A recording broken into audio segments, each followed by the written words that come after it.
प्रदेश के सुंदर पहाड़ों की गोद में बसे मैक्लोडगंज और धर्मशाला भारत के सबसे आकर्षक स्थलों में से एक है। आज हम आपको इन स्थलों की यात्रा पर ले चलेंगे और बताएंगे कि यहाँ कौन कौन से स्थान देखने लायक है। सिटी स्क्वायर मैक्लोडगंज का मुख्य केंद्र है, जहाँ पर्यटक और स्थानीय लोग इकट्ठा होते हैं। यह जगह विभिन्न कैफे, रेस्टोरेंट, तिब्बती हस्तशिल्प की दुकानों से घिरी हुई है।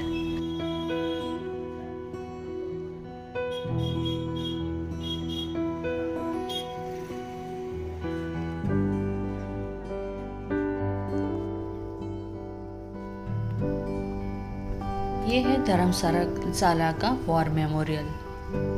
ये वॉर मेमोरियल उन वीर जवानों की याद में बनाया गया है जिन्होंने राष्ट्र की रक्षा के लिए अपने प्राणों की आहुति दी।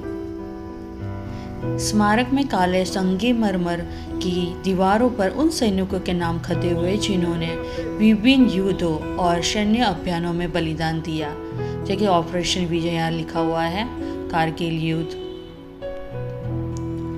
अगर आप धर्मशाला में हैं तो इस स्मारक की यात्रा आपको न केवल प्रेरित करेंगी बल्कि आपको भारत के वीर जवानों की गौरवशाली गाथाओं से भी परिचित कराएगी।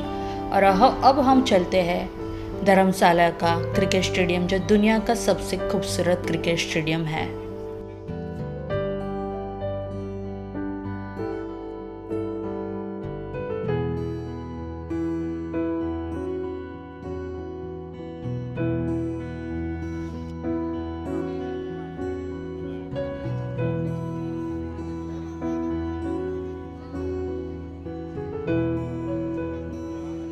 ये स्टेडियम अपनी ऊंचाई और प्राकृतिक सुंदरता के लिए विशेष रूप से प्रसिद्ध है, क्योंकि इसके चारों ओर बर्फ से ढकी धौलाधर पर्वत श्रृंखला का मनमोहक नज़ारा देखने को मिलता है विंटर में।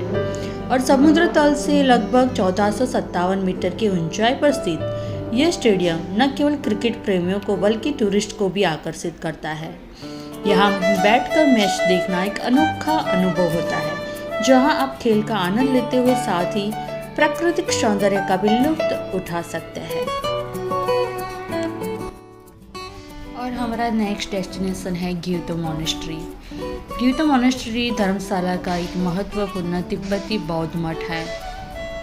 यह मठ 15वीं शताब्दी में स्थापित हुआ था और तिब्बती बौद्ध धर्म की गेलुक परंपरा का पालन करता है।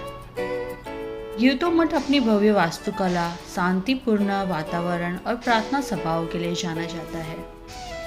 यहाँ आने वाले पर्यटक मठ में भिक्षुओं को पारंपरिक अनुष्ठान और मंत्रोच्चार करते हुए देख सकते हैं, जो विशेष रूप से ध्यान और आंतरिक शांति की भावना को प्रोत्साहित करता है। मठ में स्थित भगवान बुद्ध की एक भव्य मूर्ति और खूबसूरत दीवार चित्र तिब्बती कला और संस्कृति की झलक पेश करते हैं। यह स्थान उन लोगों के लिए आदर्श है जो ध्यान, शांति और तिब्बती बौद्ध धर्म की गहरी समझ की तलाश में है।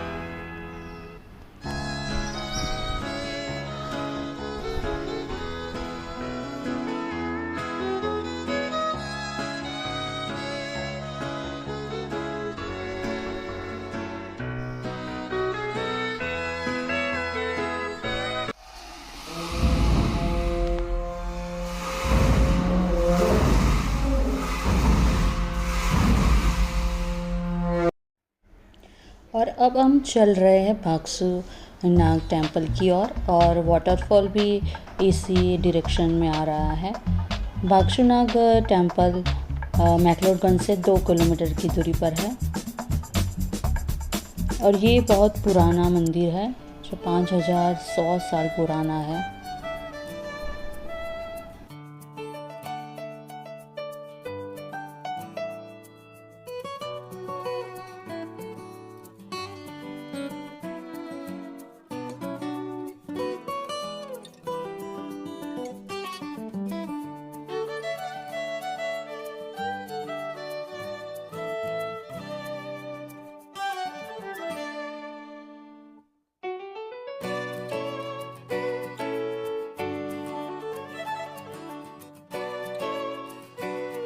यहाँ से हम वे टू वाटरफॉल का जो है रास्ता बोर्ड लिखा हुआ है, तो हम आगे बढ़ेंगे और बाक्सू झरने तक पहुंचने के लिए एक छोटा और मनमोहक ट्रैक करना पड़ता है जो रास्ते में प्रकृति के अद्भुत नज़ारों से भरा हुआ है।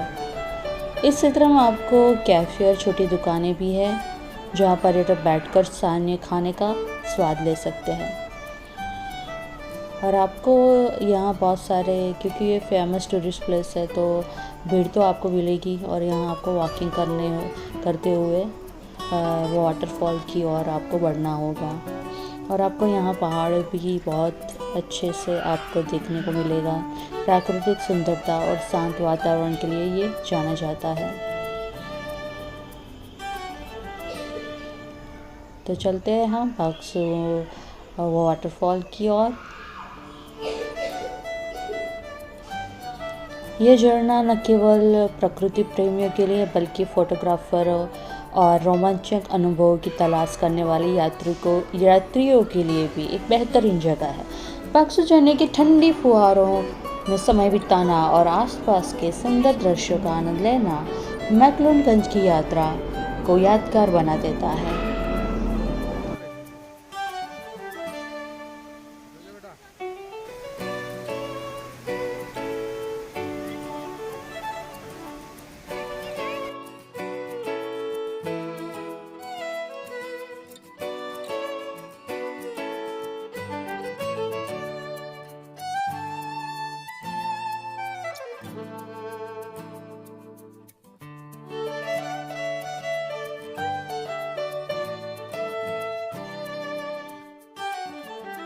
हम आ चुके हैं सेंट जॉन चर्च, जो मैक्लोडगंज से 1 किलोमीटर और धर्मशाला से 8 किलोमीटर की दूरी पर है।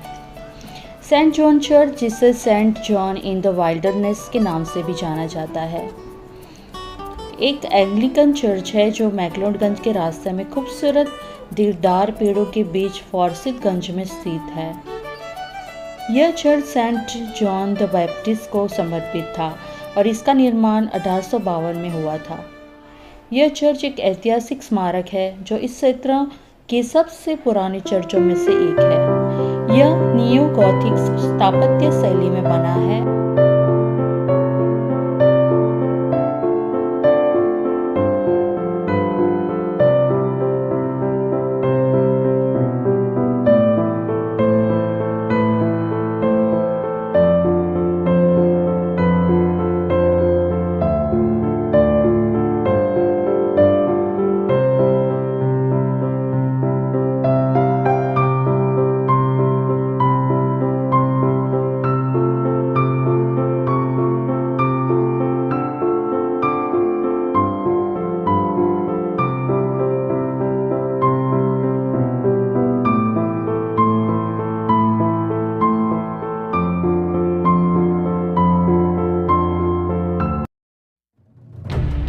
और अब हम आ चुके हैं नट्टी व्यू पॉइंट।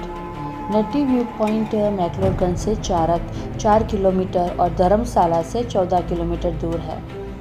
नट्टी के आकर्षक गांव में स्थित नट्टी व्यू पॉइंट एक दर्शनीय स्थल है जहां से आप पहाड़ों और नीचे की हरी भरी घाटी का मनोरम दृश्य दिखाई देता है। चाहे आप सनराइज और सनसेट देखना चाहते हो, तो बस आराम करना चाहते हो और प्रकृति की सुंदरता में डूबना चाहते हो, तो नट्टी व्यू पॉइंट आपको निराश नहीं करेगा। दलाई लामा मंदिर। अब हम जा रहे हैं दलाई लामा मंदिर, जो धर्मशाला में स्थित दुनिया भर के लाखों लोगों के लिए प्रेम, आशा और शांति का प्रतीक है। ये मॉल रोड से 15 मिनट की दूरी पर है और आप पैदल ही जा सकते हैं।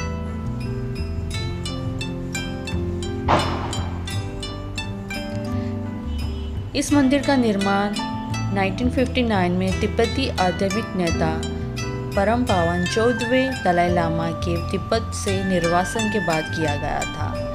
आज यह निर्वासित तिब्बती समुदाय के आध्यात्मिक और राजनीतिक केंद्र के रूप में कार्य करता है।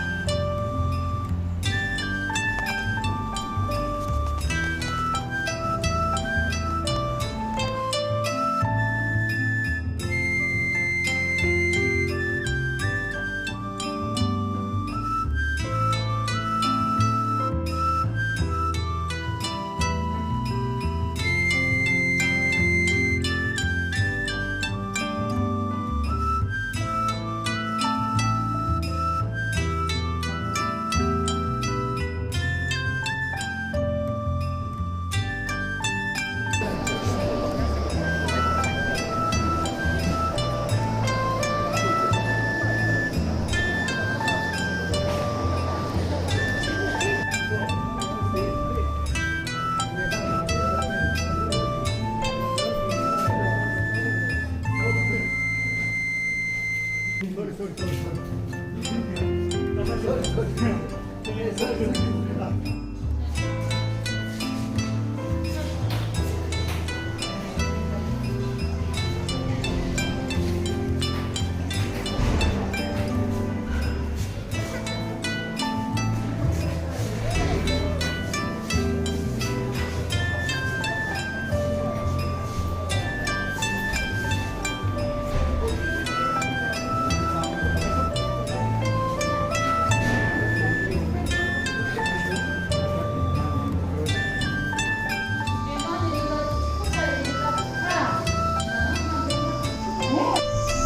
हमारा लास्ट डेस्टिनेशन है धर्मकोट। धर्मकोट मैक्लोडगंज से 2 किलोमीटर की दूरी पर है और आप यहाँ ऑटो लेके आ सकते हैं। धर्मकोट को मिनी इजराइल भी कहा जाता है।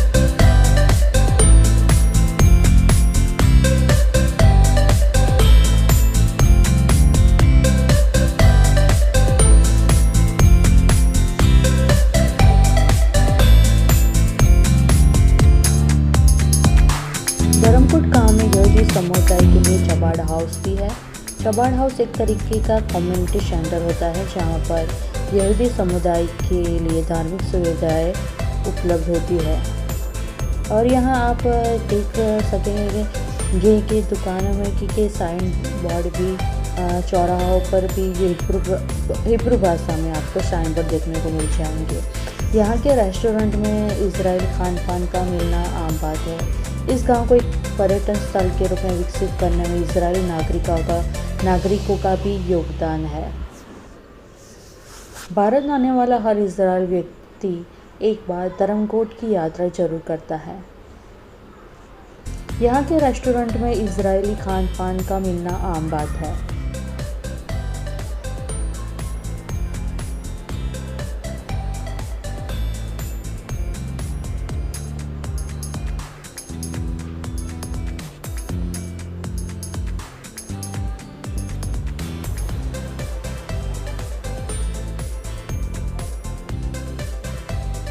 यहूदी लोगों के बार बार यहाँ आने से स्थानीय लोगों के साथ उनका एक खास रिश्ता बन गया है। यहूदी लोगों का यहाँ आना यहाँ के गद्दी आदिवासियों को थोड़ा अटपटा लगा, लेकिन समय के साथ उन्होंने इजरायली संस्कृति के प्रति नरम रुख अपना लिया।